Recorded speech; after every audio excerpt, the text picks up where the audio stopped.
Thanks for coming out. My story doesn't have a title.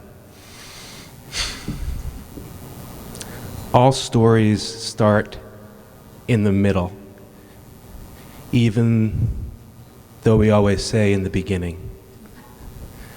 This story is no different. My story starts in the summer of 2013. It was a hot run through the sprinklers kind of day, and the kids' duffel bags were packed for sleepaway camp. They were leaving the next day. They were at the swimming pool. I was someplace else entirely.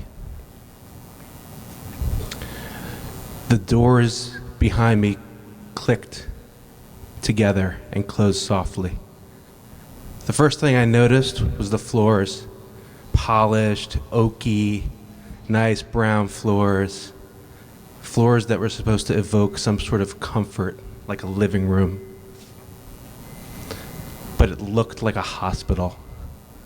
Fluorescent lights extended down the hallway that went on forever, an antiseptic glow. And it smelled like a hospital, sickness masked with disinfectant. And I looked up at the room I was in, and it was filled with people sitting in hospital gowns around a television. The only voices I heard, though, were disembodied voices from some reality television show. I was in a room full of people. I've never felt so alone. My roommate was a young man who tried to kill himself. Brian was a tall black man lying in green hospital scrubs, cocooned on the bed, long arms, long legs sticking out from under the sheets because mostly what he did there was sleep. He had a long black, long-stemmed rose tattoo on his left cheek. When he wasn't sleeping, we did have a chance to talk, and he shared his story. He had tried to hang himself while in prison. He said to me, "It didn't work, so I'm here." He smiled at me, and he said, "We have so much in common." And then he stopped smiling. I wasn't smiling.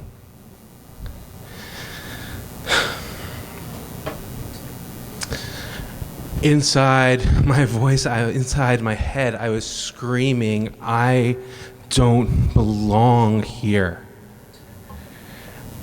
The only thing that there seemed to be to do there was sleep, and I couldn't quiet my mind for a minute. I brought books and magazines, and I looked at the pages and saw nothing. I sat, I rose, I paced, and that feeling, pacing, was coursing through me.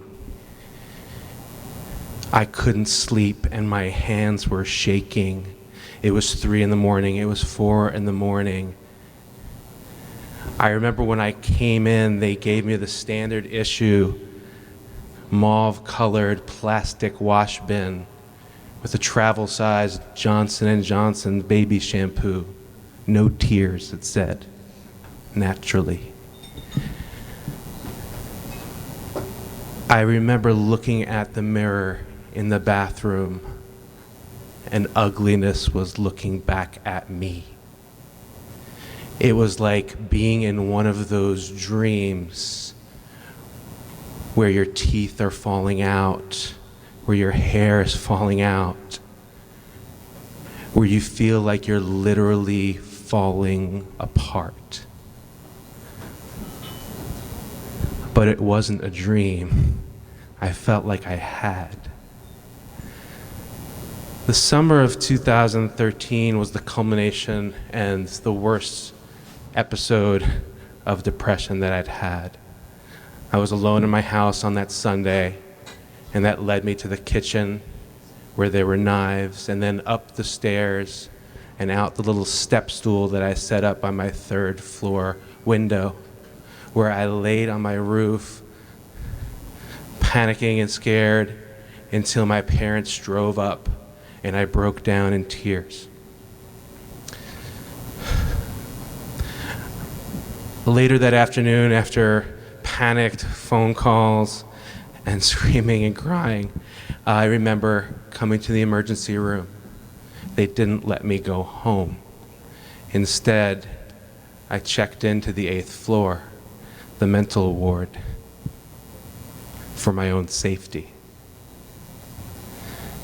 It is an odd feeling standing up here and listening to myself tell this story about myself. Because when I'm well, I feel like that can't be me. But also I know that it is, because I remember all of these details. I never had an episode of depression until about 5 years ago. And since that time, from time to time, I've had episodes of varying lengths and intensity. And I still do battle and with trying to figure out why it's so, why this happened, but at the same time I do sort of know.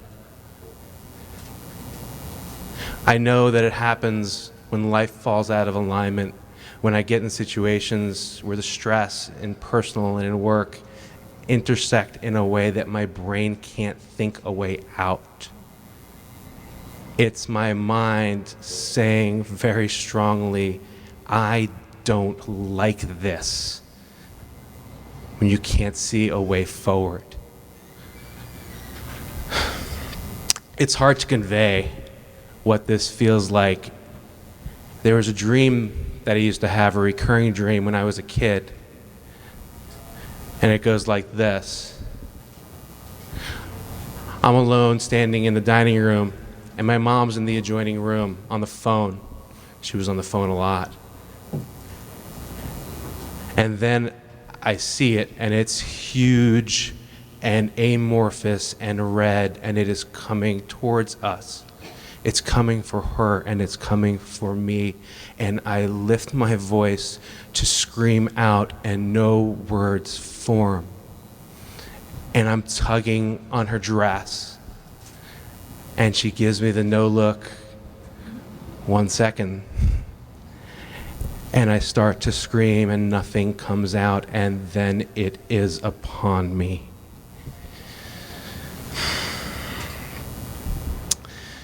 It's like an autoimmune disease of the mind, where your mind tells you stories that you're ugly, where it abandons you, where the centers that you use for decision making and for feeling love and beauty and friendship and connection all abandon you.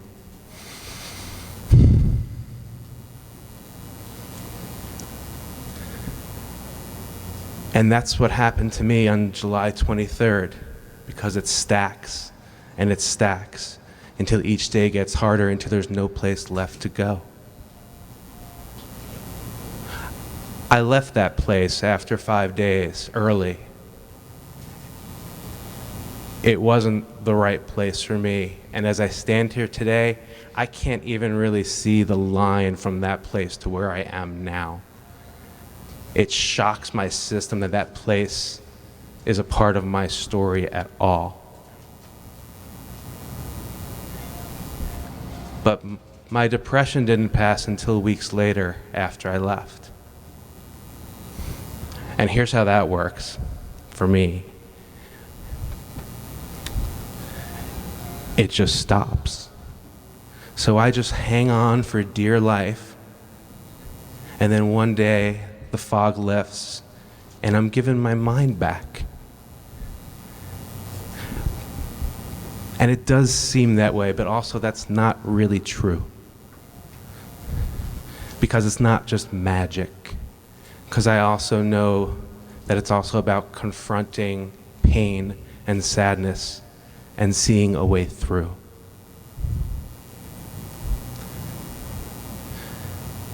So I hope that I'm never again in a place like that I never have an episode of depression like that. Because when that happens to me, My mind abandons me. I hate that my mind can abandon me. I hate that I can shut down. But looking back, I can say that going through that from there to here, it also makes me feel more alive because I know myself honestly, my whole self, better than I did before. That I have light and I have darkness, and that they fit together in some weird way that makes me me. And we all do. I used to hide the dark parts, but I'm not going to do that anymore. In the end, when I see you, that's just the part you let me see. And when you see me, that's the part I let you see. We're all telling stories. This one was the middle of mine, and it's also a beginning. Thanks for letting me share it tonight.